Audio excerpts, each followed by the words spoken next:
Hola, qué alegría poder estar un domingo más aquí celebrando a nuestro Salvador.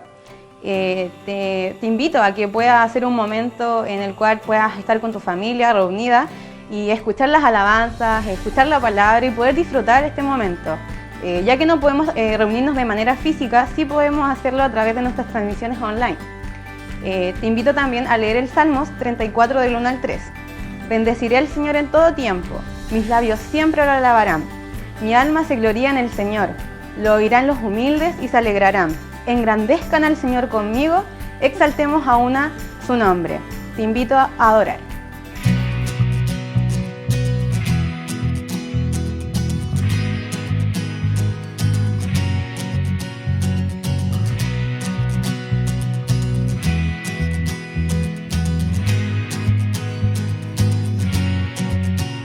Las cadenas de la muerte me quitó.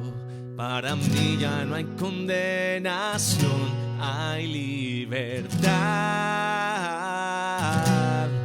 libertad. Siendo esclavo del pecado me libró, en la cruz compró mi redención y libertad, libertad.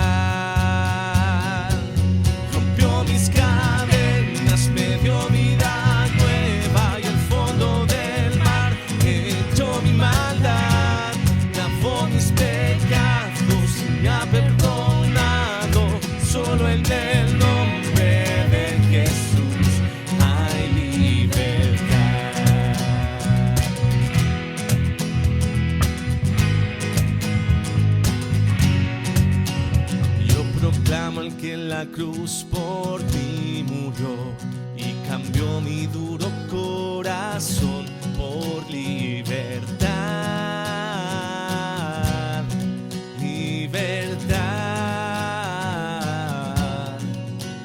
El poder de su evangelio me salvó y no me avergüenzo del Señor, mi libertad. Libertad, rompió mis cadenas, me dio vida nueva y al fondo del mar echó mi maldad, lavó mis pecados y me ha perdonado. Solo en el nombre de Jesús hay libertad. Al que elijo hace libre, es libre en verdad. Al que elijo hace libre, es libre en verdad. Al que elijo hace libre, es libre en verdad. Rompió mis cadenas, me dio vida nueva y al fondo del mar echó mi maldad, lavó mis pecados y me ha perdonado. Solo en el nombre de Jesús hay libertad.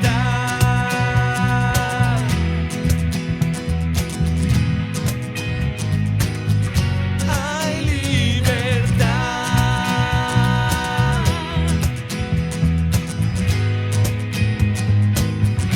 Hay libertad. Señor, te damos gracias porque tú día a día nos muestras tu gracia y misericordia en nuestras vidas, Señor. Gracias porque tú día a día, Señor, muestras tu amor, a pesar de lo mucho que te fallamos, Señor, día a día. Porque es verdad, Señor, te fallamos día a día, Señor, y debemos reconocerlo, Señor. Pecamos contra ti, Señor, día a día, Señor. Somos infieles, Señor.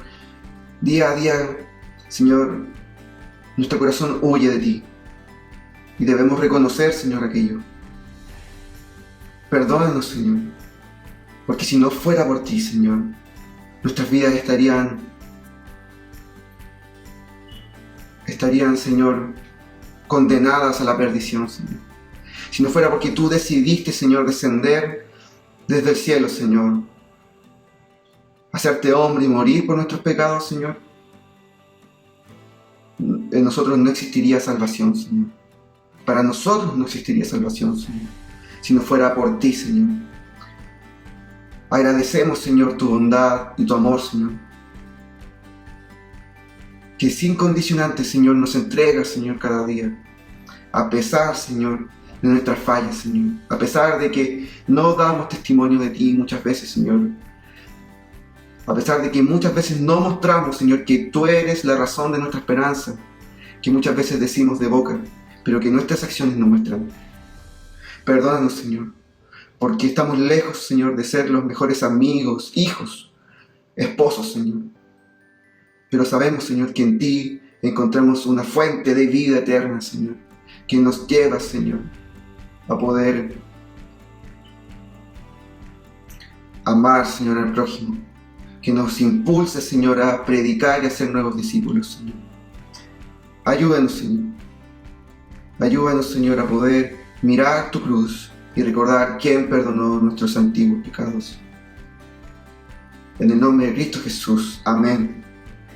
Y los invito y los quiero animar en el Evangelio ahí en 2 de Tesalonicenses, capítulo 2, versículos 16 y 17, que dice que nuestro Señor Jesucristo mismo y Dios nuestro Padre, que nos amó y por su gracia nos dio consuelo eterno y una buena esperanza, los anime y les fortalezca el corazón, para que tanto en palabra como en obra hagan todo lo que sea bueno. Hola, me llamo Emma. Hola, me llamo Katus. Hola, me llamo Joan. Hola, y me llamo Divierte. Estos son nuestros padres. Y queremos Invitarlos a disfrutar de Jesús. ¡Hola, amiguitos! ¿Cómo están? ¿Bien? ¡Oh, qué bueno! Amigos, nos pillaron otra vez comiendo un rico pastel con mi amiga Georgie. ¡Saluda a mis amigos, Georgie! Hola amigos, hola, soy Georgie. Así que vamos a comer nuestro rico pastel. ¡Qué rico! ¡Oh, Pato! ¡Qué bueno que viniste! Justo estábamos comiendo unos ricos pasteles. ¿Cómo estás, Pato? Bien, tengo un collar que es de mi familia. Una tradición familiar. ¡Wow! ¡Qué linda joya! ¡Es muy preciosa! Sí, es linda la joya. ¿Y cuánto cuesta la joya? No lo puedo vender ni regalar porque mi tatarabuelo se lo dio a mi tatarabuelo. Y así hasta que mi papá me lo regaló a mí. Ya, pero todas las cosas tienen un valor, ¿no? Te ofrezco mi juguete favorito. No. Mi iPhone 12. Está nuevecito. No. Pucha, mi auricular es de DJ entonces. No puedo. No puedo.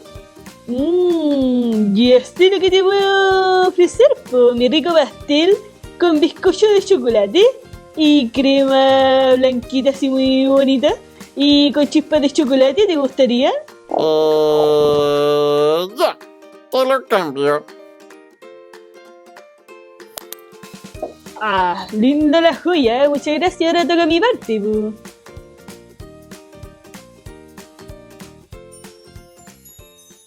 Toma, Pato, ahí tenés tu parte del pastel. Pero, Georgie, solo le diste un pedacito de pastel. Eso es pillería. Tú le dijiste que le ibas a dar todo el pastel. No, pero yo le dije que le iba a dar le dije cuánto quería dar de pastel, así que justo. Devuélvemelo. Devuélveme el No, pues collar. si hicimos un trato, Pato, no, ya hicimos un trato. Devuélvemelo. Es mío. No lo tires. Lo vas a romper. ¡Oh, no! ¡Ay! ¡Se rompió la joya! ¡Oh, no! Pato, ¿qué vas a hacer ahora? ¡Georgis! ¿Por qué hiciste eso? ¡Eso estuvo muy mal!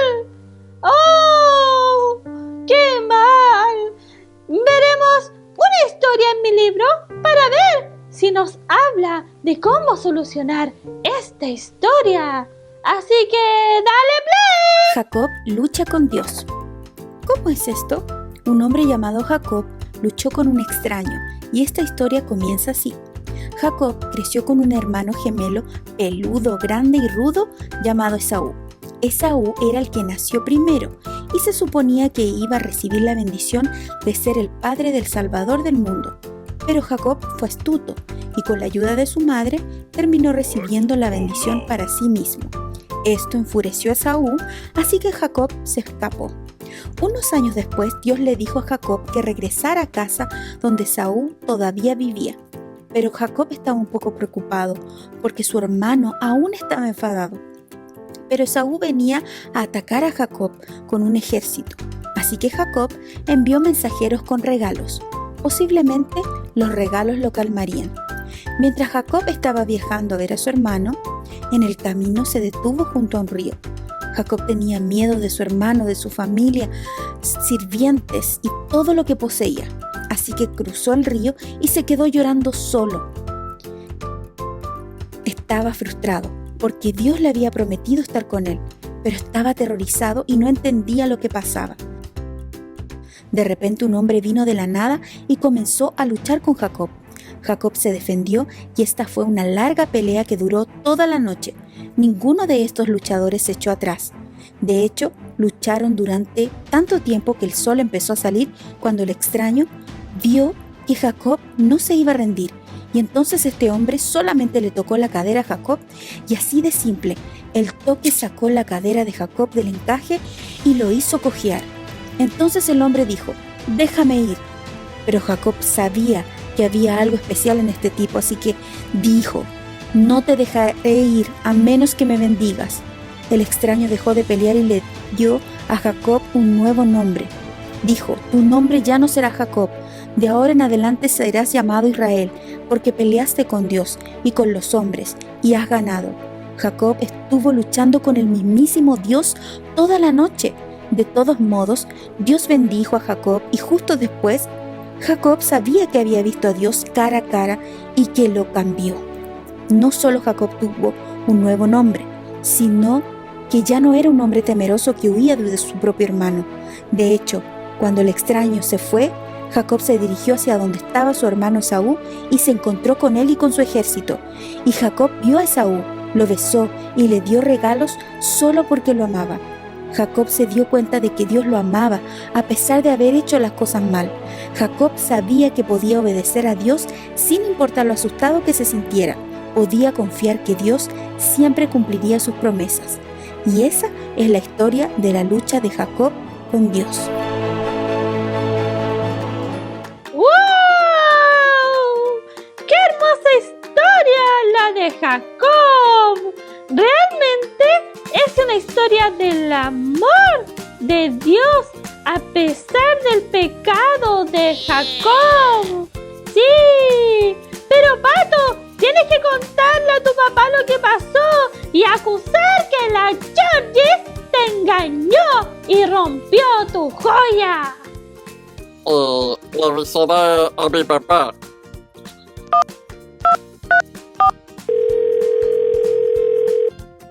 ¿Aló? Papá, ¿te acuerdas ese regalo que me diste hoy en la mañana? Bueno, la verdad es que yo tuve la culpa. Yo lo descuidé. Lo vendí. Descuidé la joya. Y luego se rompió. y ahora se perdió la tradición para siempre. No sé qué hacer. Hola, hijo. Déjame pensar cómo arreglar esto. Pero no te preocupes. Aunque no encontremos cómo seguir con nuestra tradición familiar, podemos estar felices porque el regalo de Dios a nosotros nada lo podrá romper. Como en la historia de hoy, ni la pillería de Jacob pudo frenar el plan de Dios de darnos a su hijo Jesús. Y a pesar de ser Jacob tan malo y pillo, Dios le dio la bendición de la promesa que le dio a Adán, a Eva y a Abraham. Dios lo perdonó y lo hizo parte de su familia. Ahora, hijo, tenemos algo mucho mejor que transmitir en nuestra familia. Es que ahora, por la misericordia y el perdón de Dios, podemos ser parte de la gran familia de Dios en Jesús. Así que no estés triste, hijo. Romanos 5:8 dice así: pero Dios mostró el gran amor que nos tiene al enviar a Cristo a morir por nosotros cuando todavía éramos pecadores. ¡Chao! ¡Wow! ¡Qué espectacular reflexión nos dio tu papá, Pato! Muy profundo. ¿Qué tienes que decir, Georgie, respecto a esta historia? Bueno, yo quiero pedir disculpas por lo sucedido. Creo que cometí un error. Y te pido disculpas, Pato, porque te engañé. Te mentí y eso estuvo muy mal. Eso es pecado. Y de verdad te quiero pedir disculpas, perdón. Y a ti también, Lutherin, perdón. Perdón, amigos. Bueno, está bien. Te perdono. Muchas gracias, Pato, por tu perdón. Muchas gracias, de verdad. Y pido perdón también a Dios, porque también le he ofendido a Dios. Y hoy entendí que Dios me puede perdonar y me puede amar. Así que eso, pues, amigos. ¡Wow, Georgie! Aprendiste mucho hoy y nosotros también aprendimos mucho hoy. Así que nos estamos despidiendo, amigos, y vamos todos a compartir de nuestro pastel. Así que ven, Patito. Y también, Pato, yo voy a buscar ayuda para arreglar la joya, porque como yo me equivoqué, yo te voy a ayudar, amigo. Así que no te preocupes. ¡Sí! ¡Qué bueno! ¡Gracias, Georgie! ¡Adiós, amiguitos! ¡Los queremos mucho! ¡Adiós!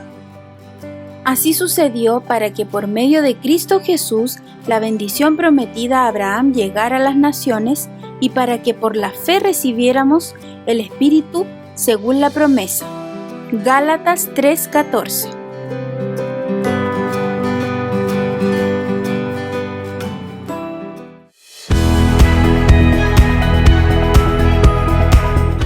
Hola, my friends from South America. I look forward to seeing you at the online conference on October the 24th. We will learn more about our beautiful God.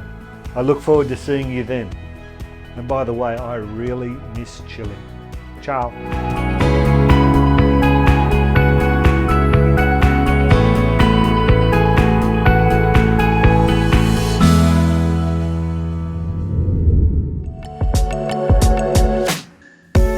Todas las semanas podemos ver la transmisión en vivo de nuestra reunión dominical a las 11:30 horas por nuestra página web iglesiacurauma.cl/live. Puedes seguirla también en nuestra fanpage de Facebook y también en nuestro canal de YouTube. Busca Iglesia Curauma, suscríbete a nuestro canal, presiona en la campanita y te avisaremos cuando subamos nuevos videos. También te invitamos todas las semanas a continuar en nuestras comunidades misionales y discipulados uno a uno. Si quieres ser parte, te invitamos a escribirnos a contacto@iglesiacurauma.cl.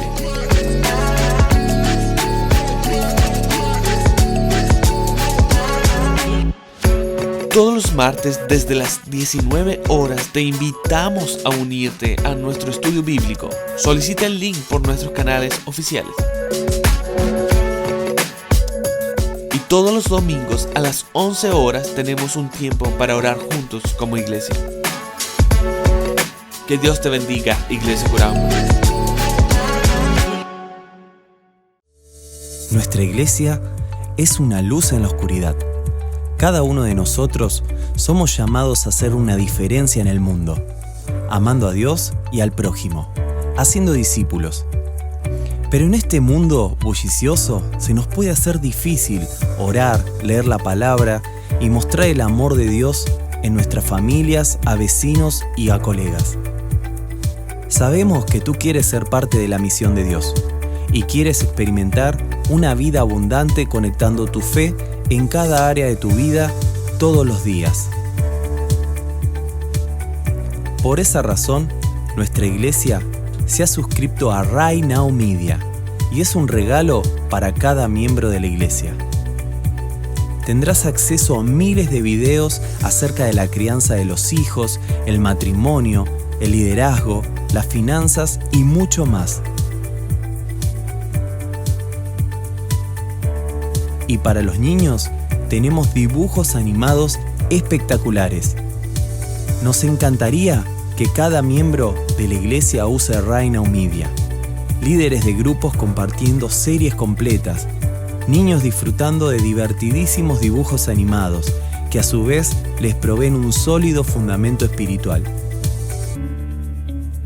Familias pasando tiempo de calidad, reflexionando en su matrimonio, en la crianza de sus hijos y en sus finanzas, aplicando la palabra de Dios en cada área de sus vidas.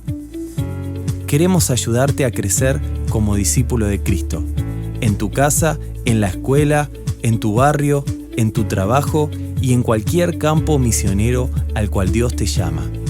Esta plataforma te ayudará a equiparte para vivir tu fe en todas las áreas de tu vida y experimentar la vida abundante no solo el domingo, sino todos los días. Estamos contigo y Dios está contigo. Él quiere empoderarte todos los días para que juntos podamos ser una luz en la oscuridad.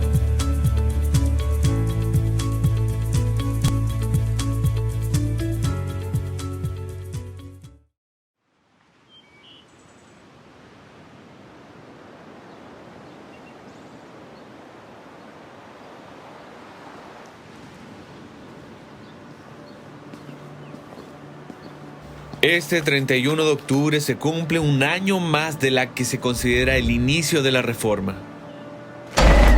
Este fue un punto de inflexión importante, no solo para la Iglesia, sino para el mundo entero. En esta nueva serie de sermones veremos cómo 5 pilares particulares de la verdad, llamados las 5 solas, moldean y cambian drásticamente nuestras vidas.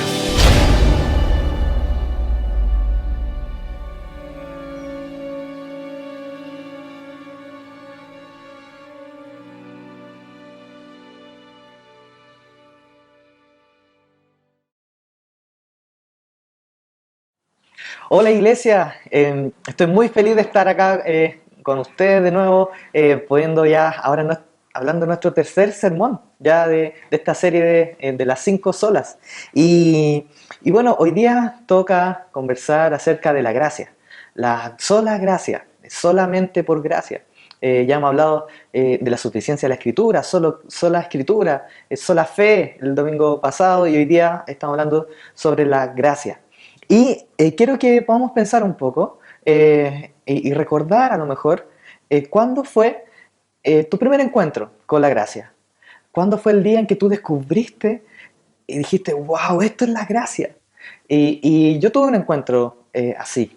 Me acuerdo que por un tiempo Efesios capítulo 2 para mí fue un versículo, un pasaje tan clave para mi vida, para entender la gracia de Dios. Y recuerdo el momento cuando yo entendí aquel pasaje, cuando entendí la gracia, y me emociono. Cuando estaba preparando este sermón, estaba muy emocionado también al recordar cuando yo me encontré con la gracia. Recuerdo que fue hace como 8 más o menos, 8 o 9 años, Y yo leía Efesios capítulo 2, tantas veces que me lo llegué a memorizar. Y, y fue interesante que uno de los versículos que más me llamó la atención fue el versículo 5, que dice, Él nos dio vida aun cuando estábamos muertos en nuestros pecados. Y dijo el apóstol Pablo, por gracia ustedes han sido salvados. Yo me acuerdo que después de aprenderme ese pasaje bíblico, pasé por un periodo muy duro, donde yo tenía serias dudas de mi salvación. Tenía serias dudas si realmente Dios me amaba, porque mis obras eran malas. Mi vida estaba de una manera desordenada. Yo estaba decepcionado de mí mismo y no sabía si el Padre me amaba. Tenía serias dudas que mantuve por meses. Me acuerdo que estaba hasta deprimido en gran parte del día. Oraba, me acuerdo cuando oraba, suplicaba al Señor, Señor, sálvame. Y me di cuenta que en realidad no eran dudas de mi salvación, sino que yo estaba seguro que no era salvo. Estaba seguro que en ese momento, por lo menos en ese momento, yo no estaba salvado. Al menos eso creía yo.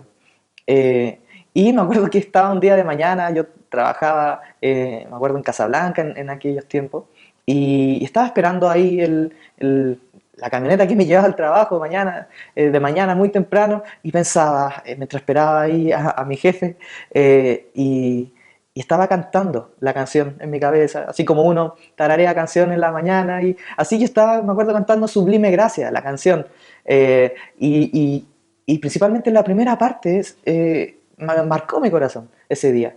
Sublime gracia del Señor, que a un pecador o a un infeliz salvó.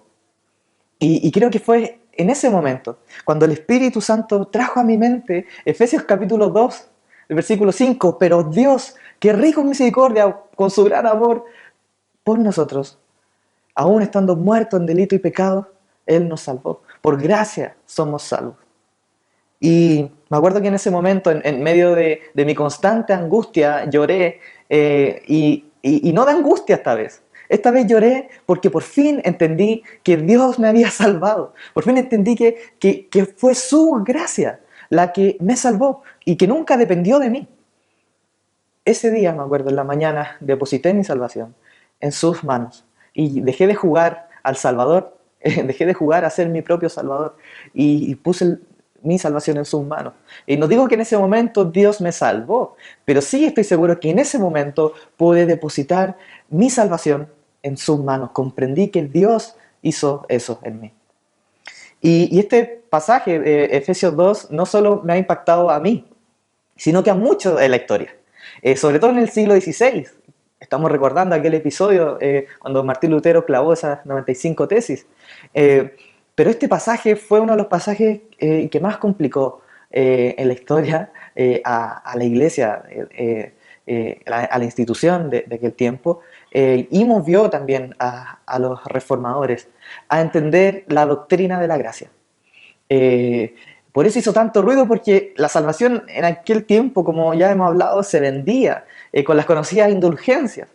Ellos decían que la gracia de Dios actuaba, imagínate esto, la gracia de Dios solo actuaba si tú pagabas por tu pecado, ya sea con mandas, pero aquí estaban buscando precisamente las indulgencias. Y no solo tu pecado, sino también de un familiar, tal vez que haya muerto. Entonces, por cada moneda, algo así decían ellos, por cada moneda un alma sale del purgatorio. Por cada moneda que tú echas y que suena ahí en la caja donde tú echaste esas monedas para pagar la indulgencia, tu madre, esa era la manipulación, tu madre muerta, tu papá muerto, tu pariente, tu amigo muerto, te está agradeciendo o te está pidiendo que lo ayudes, comprando el certificado, comprando esa indulgencia. Y eso es terrible. Y en ese contexto Efesios 2 brilló. En ese contexto Efesios 2 salió a la luz. Y fue un arma, un emblema para la reforma. Y una de las 5 solas es justamente esto, sola gracia. Entonces es allí cuando Efesios 2 se transforma en el estandarte de la doctrina de la gracia. Y hoy día quiero que podamos mirar nuestra vida. Quiero que podamos mirar más o menos lo que éramos a la luz de Efesios capítulo 2, lo que somos y cuál es el propósito de la salvación. Y que podamos ver nuestra condición sin Cristo y las consecuencias de la condición sin Cristo. Y eso es con lo que quiero empezar. No sé si te has fijado que siempre, mira, yo he tenido alguna experiencia evangelizando, hablando con gente que no conoce a Jesús en las plazas, y conversar con gente, y cada vez que le pregunto y le hablo acerca de Jesús, les pregunto, oye, ¿tú crees que Dios te ama? Y la respuesta es, o a veces le pregunto, ¿cómo es tu relación con Dios? Cuéntame un poco. Y la gente dice, bueno, yo soy buena persona. Yo creo que Dios me ama ¿por qué? Porque soy bueno. Y es curioso porque quiero que podamos leer Efesios capítulo 2, versículo 1, y vamos a ver cómo la gente está creyendo que es buena, pero su realidad espiritual es algo trágico. Entonces, el versículo 1 de Efesios capítulo 2 dice, nos muestra nuestra condición sin Cristo. En otro tiempo ustedes estaban muertos en sus transgresiones y pecados, en los cuales andaban conforme a los poderes de este mundo. Se conducían según el que gobierna las tinieblas, según el espíritu que ahora ejerce su poder en los hijos que viven en la desobediencia. En ese tiempo también todos nosotros vivíamos como ellos, impulsados por nuestros deseos pecaminosos, siguiendo nuestra propia voluntad y nuestros propósitos. Como los demás, éramos por naturaleza objetos de la ira de Dios. Entonces quiero que podamos ver esta triste historia, la nuestra, la tuya y la mía, en nuestro pasado. Vamos a ver un momento de nuestra vida sin Cristo. Y fíjate cómo Pablo empieza acá hablando. Empieza diciendo que estábamos desvalidos totalmente. Y es curioso, no sé si te fijaste en esto, él mismo se está incluyendo. Pablo comienza afirmando que estábamos completamente corrompidos por nuestra condición de muertos. No era una corrupción que éramos solamente malos, sino que muertos en transgresiones y pecados. No queríamos ni podíamos ir a Dios. Estábamos muertos. Por muy intenso, iglesia, por muy intenso que haya sido el estímulo, un cadáver no puede responder. Un cadáver no responde a ningún estímulo. Y claro, y esa es nuestra condición, como habla el apóstol Pablo. O sea, ¿has visto alguna vez las películas de zombies o las series de zombies? Fíjate que siempre el protagonista empieza como despertando, ¿cierto? Estaba durmiendo, despierta en un hospital o en alguna sala, en algún lugar, y está todo destruido, está todo desolado, porque todo el mundo está infectado. ¿Te has fijado en eso? Es como si la peor de las pesadillas del ser humano es despertar en un mundo y que todo esté infectado con un virus zombie. El problema es que el peor de los miedos del humano es enfrentarse a algo así. Pero el problema es que ese conflicto se encuentra dentro de su propio corazón. La pesadilla del ser humano es su realidad espiritual. Si tú temes despertar y que esté todo destruido, todo desolado y haya un virus afuera de zombies que te convierte a la gente en zombies, en muertos vivientes, bueno, si eso te da miedo, esa es la realidad del ser humano sin Cristo. Y fue tu realidad. Y es interesante que los seres humanos son descritos por el apóstol Pablo en Efesios 2 como muertos vivientes, como los de The Walking Dead, por ejemplo. Ellos corren, ellos comen, ellos matan, ¿cierto? Pero eso lo hace ser una mejor representación aún de nuestra condición humana espiritual. Nosotros caminamos, nosotros corremos, nosotros saltamos, nosotros reímos, conversamos, pero la condición de muerto en transgresiones y pecado sigue intacta, no cambia. Entonces estábamos muertos espiritualmente. Ese es tu pasado y tu presente si es que no estás en Cristo.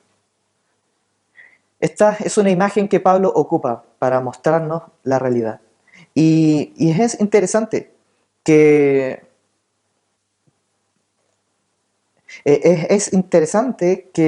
en el mundo, por ejemplo, pueden haber religiosos, pueden haber moralistas, pueden haber gente decente, pero muerta al fin y al cabo. Un muerto decente espiritual. Una persona amable, pero muerta espiritual. ¿Y cómo saber si alguien está muerto espiritualmente? Y Pablo habla esto en el texto que leímos. Dijo que más o menos el estilo de vida es estar conforme al mundo. ¿Quieres saber si tú estás muerto espiritualmente? Bueno, revisa tu estilo de vida, si estás yendo conforme al mundo. Nuestra conducta era la que nos trazó el que gobierna las tinieblas, literalmente. Eso significa Satanás. Tu conducta, tú ibas por el camino, yo iba por ese camino que Satanás nos trazó.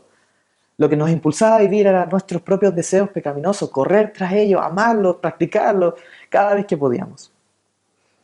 Entonces, en otras palabras, eras esclavo de tu pecado y del que gobierna las tinieblas.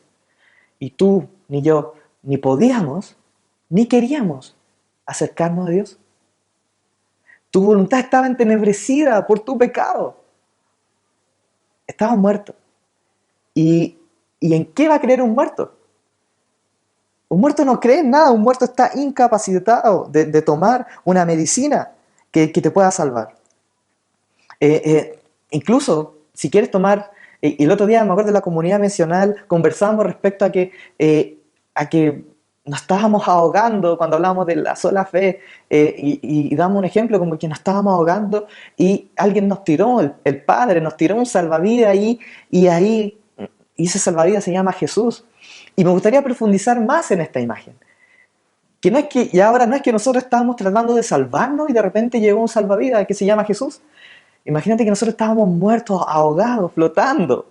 Y por muchos salvavidas que te puedan tirar, un muerto no va a reaccionar a agarrar el salvavidas. Parece que necesitamos a alguien que baje, se tire, nos salve y nos dé vida de nuevo. Es algo que va mucho más allá. Esa es la condición del ser humano. Así de necesitado espiritualmente estábamos. Y esa fue tu condición. Pecaste contra Dios, ofendiste al Señor. Ofendimos al Señor, lo despreciamos. Y entonces esto nos lleva trágicamente a nuestra consecuencia. O sea, ¿alguna vez pensaste en lo grave que es esto? Uno de los problemas mayores de la iglesia es no saber qué pasa con el pecado, es no tomarle el peso al pecado. Y solo quiero dar un ejemplo. Adán y Eva. Ellos cometieron un solo pecado. Ellos desobedecieron al Señor. Imagínate lo que pasó. ¿Cuál fue la consecuencia? Todo el ecosistema cayó, se vio involucrado en esto y hubo problemas graves. Y una naturaleza cambió para siempre. Imagínate, por un solo pecado. Y aún así Dios aplicó gracia. Imagínate si Dios no hubiese aplicado gracia. Fue por un pecado. Te pregunto, ¿cuántas veces has desobedecido tú al Señor? ¿Cuántas veces has sido como Adán, como Eva? Entonces, wow, parece que hay una deuda gigante. Una deuda eterna. Entonces, debemos considerar eso. Y yo pienso que nuestros actos y nuestra condición acarrea una sola cosa. Acarrea condenación. No hemos pecado una vez, hemos pecado muchísimas veces. Entonces hemos ofendido a Dios con nuestros pecados. Hemos amado las tinieblas más que a la luz. Y como dice Juan, capítulo 1, y cuando la luz vino, nosotros la aborrecimos. Nosotros clavamos en la cruz. Cuando aquella luz que ilumina el mundo vino. Eso es rebeldía, eso es pecado. Y eso es lo que somos naturalmente. Éramos por naturaleza objetos de la ira de Dios, hijos de la ira de Dios, como dice el versículo 4. Entonces, y esto no es cualquier cosa, ser objeto de la ira de Dios. Porque Dios es el único que puede tomar tu alma y destruirla en el infierno, lo que dice la Biblia. Y es justo que lo haga porque lo merecíamos. Y ojo, no es cualquiera que te tiene mala. No es el debilucho del curso el que te tiene mala. Porque es distinto cuando el debilucho del curso te tiene mala, pero cuando el matón del curso te tiene mala, es como ya un poquito más terrible. Imagínate estar en la lista de Pablo Escobar. Hay uno de la lista que hay que matar. Imagínate, está tu nombre ahí. Wow, igual es como, daría miedo. O imagínate que te funan por Facebook, por redes sociales, y tú eres una persona que es objeto de la ira social y que no sabes si van a saber. Oh, es terrible, ¿cierto? Pero aún así, eso es muy poco, eso no es nada en comparación a ser objeto de la ira de Dios, a que Dios esté airado contigo. ¿Te das cuenta de la urgencia, de lo terrible que es? Vemos en la Escritura que la paga del pecado es muerte, muerte y castigo bajo la justa ira de Dios. Y esa sentencia es ineludible porque Dios todo lo ve. Estaba en un problema. Y la humanidad hoy está en problema. La humanidad sin Cristo está en problema. Y esa era nuestra condición. Estábamos muertos y merecíamos el justo castigo de Dios. Lo abandonamos, lo rechazamos, lo menospreciamos, lo aborrecimos. Merecemos el justo castigo de Dios. Pero esto nos lleva al segundo punto y el flujo de lo que el apóstol Pablo está hablando nos lleva no solo a ver lo que éramos sin Cristo, sino también a ver lo que somos. Nuestra condición de una vida en Cristo. Entonces lo que hemos hecho, no hay duda, es terrible. Ponte en el escenario por un momento. Esto es lo que pasa. Hemos provocado la ira de Dios. Somos enemigos de Dios. Somos objetos de su ira. Estamos preparándonos para recibir peor condenación. No podemos escapar. No podemos arrepentirnos. No queremos arrepentirnos. Estamos muertos espiritualmente. Este es más o menos el escenario. Frente a ti hay un muro y detrás de ti hay una espada del juicio de Dios que va a atravesarte, te va a destruir. Y cuando no hay escapatoria y el juicio de Dios viene sobre ti, nos encontramos con esta verdad. Versículos 4 y 5. Pero Dios, pero Dios, que es rico en misericordia, por su gran amor por nosotros, nos dio vida con Cristo, aun cuando estábamos muertos en pecados. Por gracia ustedes han sido salvados. Pero Dios, es súper interesante. ¿Qué haríamos sin ese pero en la Biblia?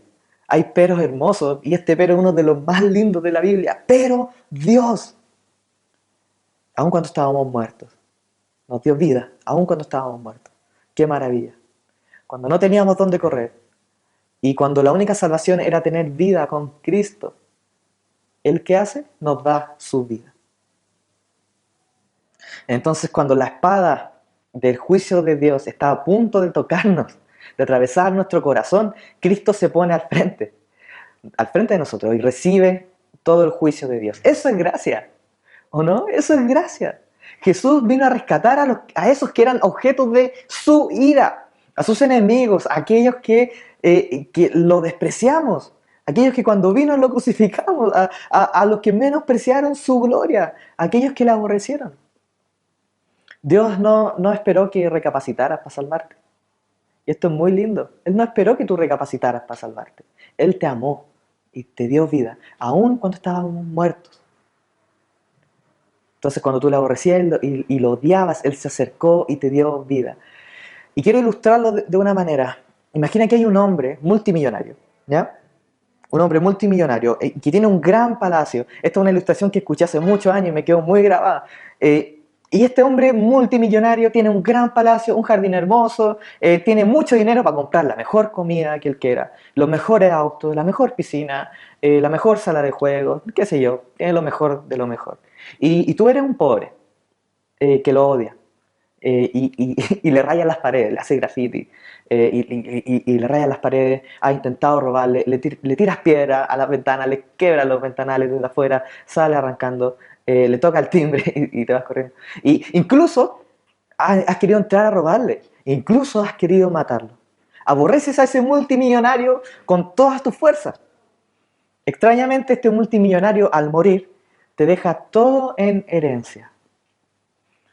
A ti, un hombre pobre que lo odia y que lo lastimaba. Este ejemplo, o algo así en cierto aspecto, sucedió con nosotros.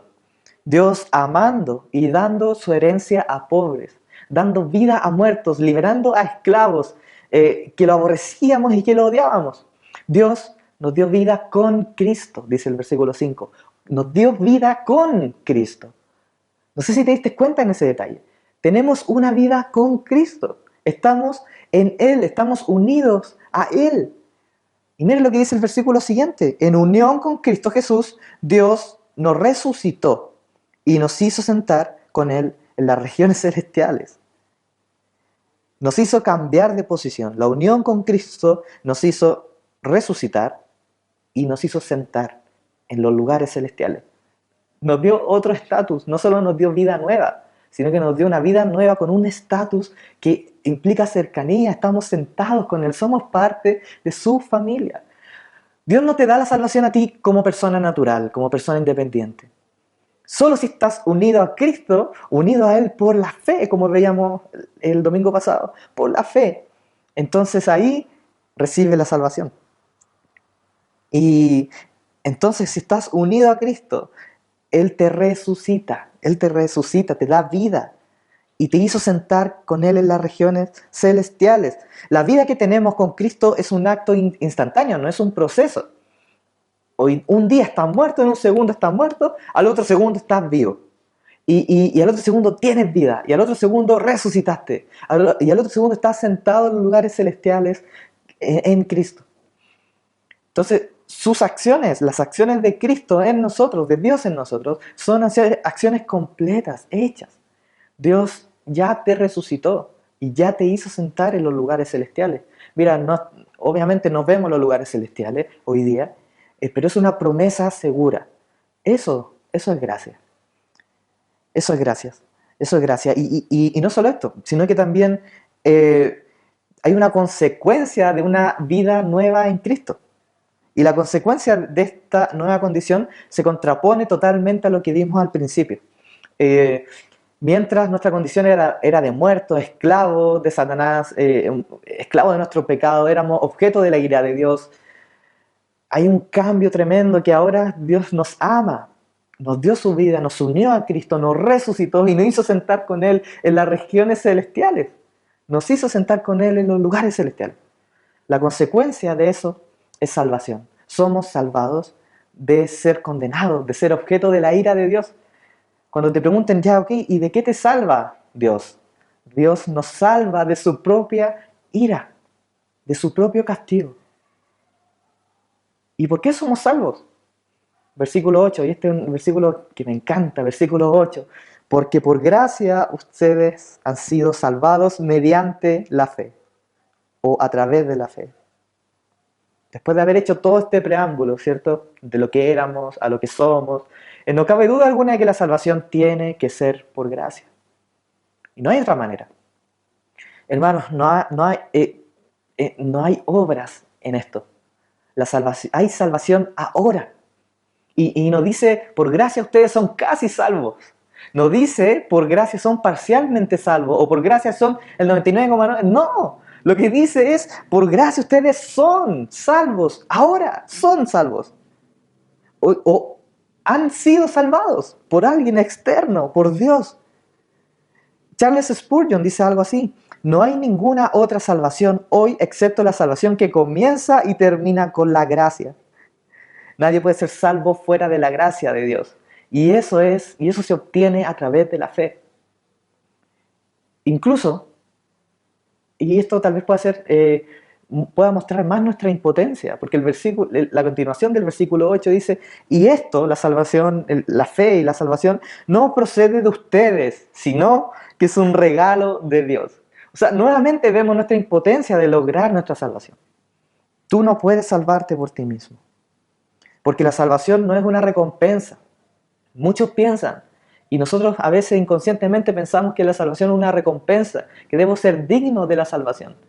Pero la salvación es un regalo, no es como un sueldo de fin de mes. La salvación es algo que tú no podías alcanzar si no fuese por la mano de la fe, que te agarra y que nos lleva a la gracia. Y aún esto no lo puedes fabricar tú, sino que es un regalo de Dios, tanto la salvación como la fe. ¿Y por qué Dios te regala salvación? Y esta respuesta ha hecho que muchos aprieten los dientes a lo largo de la historia, de rabia. Y esta es la razón. Tendré misericordia del que yo quiera tener misericordia y me compadeceré de quien yo me compadezca. Esto está en Romanos capítulo 9. Entonces, claro, a lo largo de la historia mucha gente se ha enojado por esto. Pero ¿por qué Dios salva a gente? Muchos preguntan por qué Dios no salva a gente. Pero la pregunta es al revés, ¿por qué Dios tiene que salvar? Dios no tiene que salvar, menos a sus enemigos. Y ya vimos que esa era nuestra realidad. Todos somos culpables. Él en su infinita misericordia y por el puro afecto de su voluntad decidió derramar su gracia en aquellos que Él quiso dar su gracia. Él quiso dar su regalo de salvación y fe. Él salva en su infinita gracia soberana. No es por obras, termina el versículo 8, no es por obras, hay que ser tajante en esto, no es por obras para que nadie se jacte, para que nadie se quiera llevar la gloria. Es por su gracia, es por su sola gracia, no es por obras. Y gracias a Dios que no es por obras, porque si soy honesto, no hay méritos en mí. Y esto nos lleva a mirar el tercer punto, que es el propósito de la gracia. Porque ahora preguntamos, ok, pero ¿para qué sirve esto? ¿Para qué sirve la gracia? Para salvarme, ok, pero si aquí no hay obra incluida, entonces ¿qué hay de mis obras? ¿Qué hago con mis obras? Y también con lo que puedo decir, lo que voy a decir a continuación, puedes enojarte o puedes rendirte ante el Señor. Porque toca una membrana delicada del orgullo. Fuimos creados con el propósito de hacer buenas obras. Mira lo que dice el versículo 10. Dice, porque somos hechura de Dios creado en Cristo Jesús para buenas obras, ¿cierto? Y este es uno de los propósitos de la salvación, de la gracia, es para que su pueblo sea un pueblo caracterizado por buenas obras. Debemos ser justos, debemos ser amables, generosos, humildes, etc. Que los demás puedan ver en la iglesia, en el pueblo de Dios, puedan ver que este pueblo se conduce por amor, que se conduce en santidad. Y ya que Dios también nos equipó para eso, Él nos dio una fe viva, Él nos dio una mente renovada, Él nos dio un corazón agradecido, nos dio una voluntad rendida, ¿cierto? Entonces Él, al capacitarnos de esta manera, obviamente nuestro propósito es vivir en buenas obras, pero Pablo continúa el texto diciendo, no lo dejó ahí, continuó diciendo en el versículo 10, fuimos creados en Cristo Jesús para buenas obras, las cuales Dios dispuso de antemano para que las pongamos en práctica. Aquí Pablo entonces le da el correcto énfasis a las obras que fluyen de un corazón regenerado, un corazón inflado. Esto fluye de un corazón inflado de gratitud, inflado de amor, por la gracia que ya fue entregada. Y lo más radical es que aún tus buenas obras, que con tanto esfuerzo hacemos, fueron preparadas por Dios. Que ni aún con mis propias buenas obras puedo yo jactarme y decir que bueno soy. De esta manera, vemos que Dios habilitó y pavimentó un camino de buenas obras para que nosotros caminemos por ahí, tranquilamente.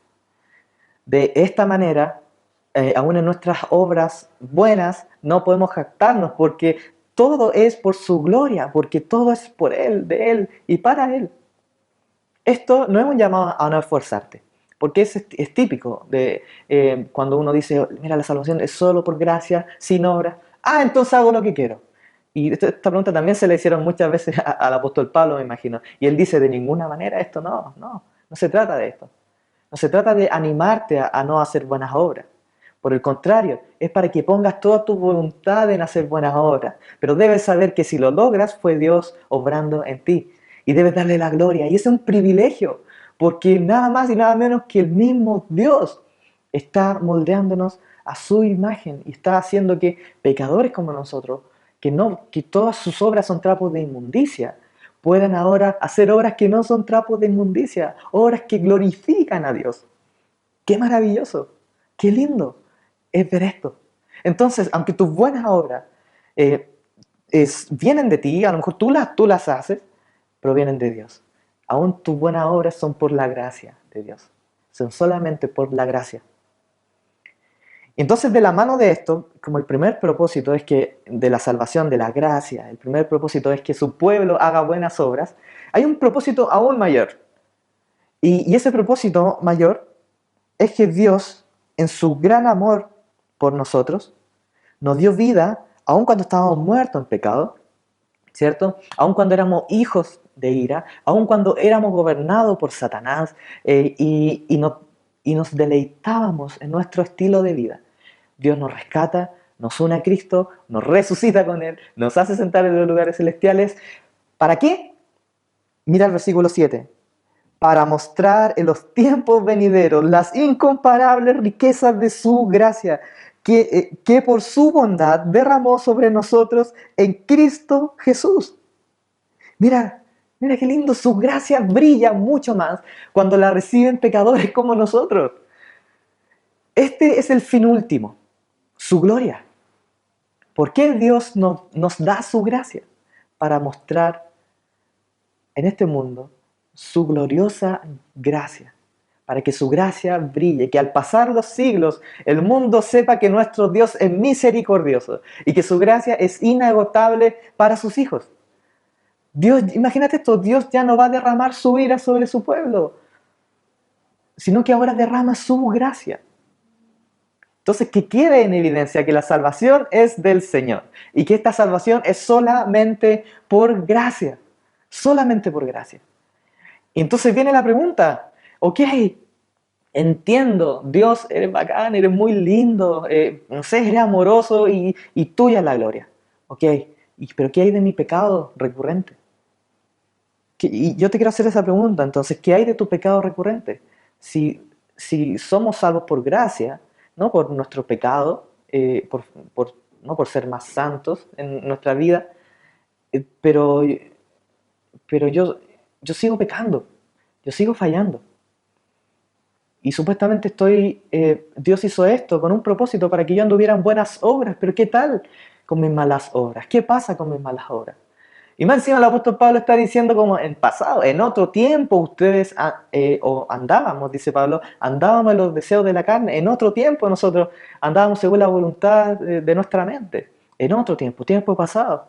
Pero yo te pregunto, ¿cuándo fue la última vez que seguiste los deseos de tu corazón, los deseos de tu carne? ¿Cuándo fue la última vez que hiciste eso? ¿Cuándo fue la última vez que actuaste conforme a la voluntad de tu mente? ¿Hace un mes? ¿Hace una semana? ¿Hace un día? ¿Ayer? ¿Hoy? Y si eres honesto, te darás cuenta que vas tras los deseos de tu carne mucho más seguido de lo que estás dispuesto a contar. ¿Qué hay de tu pecado vergonzoso, de ese que tienes bien escondido? ¿Qué hay de mi pecado recurrente? ¿Qué hay de nuestros pecados que no podemos dejar? Puedes decir, pero ¿por qué Pablo habla en pasado si muchas veces mi presente es así? Déjame mostrarte algo, déjame mostrarte cómo Dios te ve. ¿Cómo se ve la gracia en ti? ¿Cómo se ve la gracia en la iglesia? Cuando Cristo venga y nos encontremos con Él, vamos a ver esto. Y quiero invitarte a que leamos Apocalipsis. Y vamos a estar entre el capítulo 7 y tomando textos del capítulo 7 y del capítulo 14. Y aquí la Escritura nos da una imagen cierta de lo que esto significa. Dice, después de esto miré, y he aquí una gran multitud, la cual nadie podía contar, de todas las naciones y tribus y pueblos y lenguas, que estaban delante del trono, y en la presencia del Cordero, vestidos de ropas blancas, y con palmas en las manos, y clamaban a gran voz diciendo, la salvación pertenece a nuestro Dios, que está sentado en el trono y al Cordero. Entonces uno de los ancianos habló, estos que están vestidos de ropas blancas, son los que han salido de la gran tribulación y han lavado sus ropas y las han emblanquecido con la sangre del Cordero. Esa es la iglesia. Por eso están delante del trono de Dios y sirven día y noche en su templo. Y el que está sentado sobre el trono extenderá su tabernáculo sobre ellos. Estos son los que no se contaminaron con mujeres, pues son vírgenes. Estos son los que siguen al Cordero por donde quiera que va. Estos fueron redimidos de entre los hombres como primicias para Dios y para el Cordero. Y en sus bocas no fue hallada mentira, pues son sin mancha delante del trono de Dios. Iglesia, esto es la gracia. Así se ve la gracia. Así ve Dios a su iglesia. Así te ve Dios a ti. Y no sé si logras darte cuenta de lo escandaloso de este regalo. ¿Estás desesperado por tu pecado? Bueno, esto ve Dios de ti. Así te ve Dios. Te ve sin mancha. Recíbelo y disfruta el regalo de la salvación, que es solamente por gracia. Dios te bendiga, iglesia. Oremos. Señor, gracias, Padre, por tu bondad, por tu amor. Gracias porque en ti encontramos la salvación, en ti encontramos la gracia.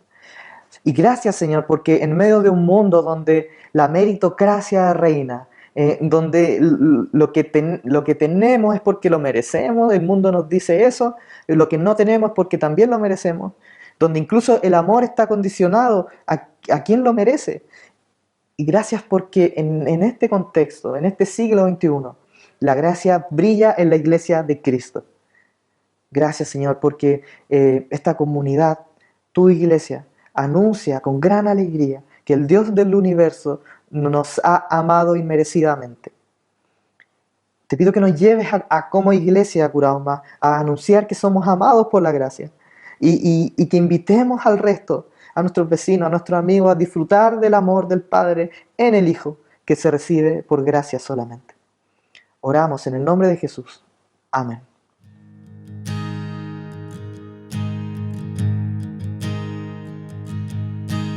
El Cordero que sufrió, traicionado fue, el peso de nuestra maldad fue puesto sobre él.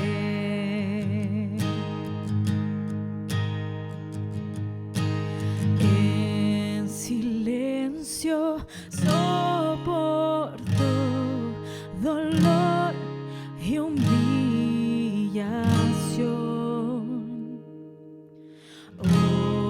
obediente al Padre fue, la cruz por mí cargó.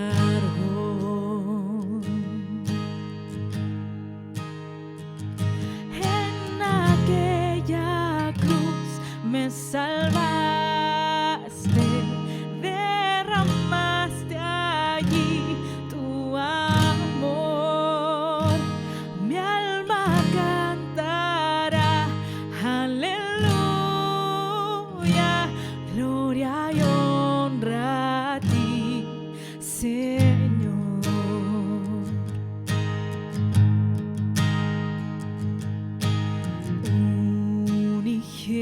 Unigénito de Dios, viniste a redimir y perdonar a todo aquel que se acerca a ti.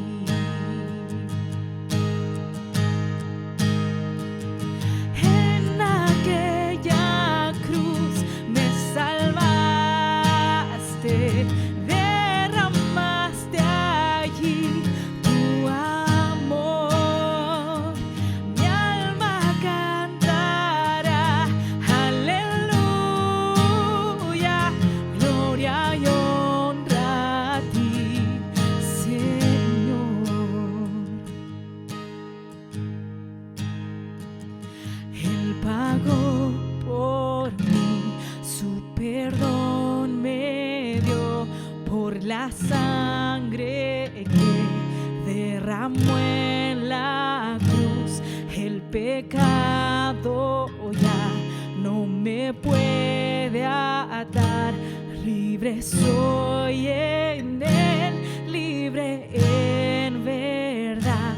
Él pagó por mí, su perdón me dio, por la sangre que derramó en la cruz. El pecado ya no me puede atar, libre soy en él, libre en verdad.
Bueno, iglesia, con esto ya concluimos nuestra reunión y quiero leerte un versículo para animarte para esta semana. Y está en 1 Pedro, capítulo 5, versículo 10. Dice, y después de que ustedes hayan sufrido un poco de tiempo, Dios mismo, el Dios de toda gracia que los llamó a su gloria eterna en Cristo, los restaurará y los hará fuertes, firmes y estables. A Él sea el poder por los siglos de los siglos. Amén. Dios te bendiga, iglesia, que tengas una excelente semana.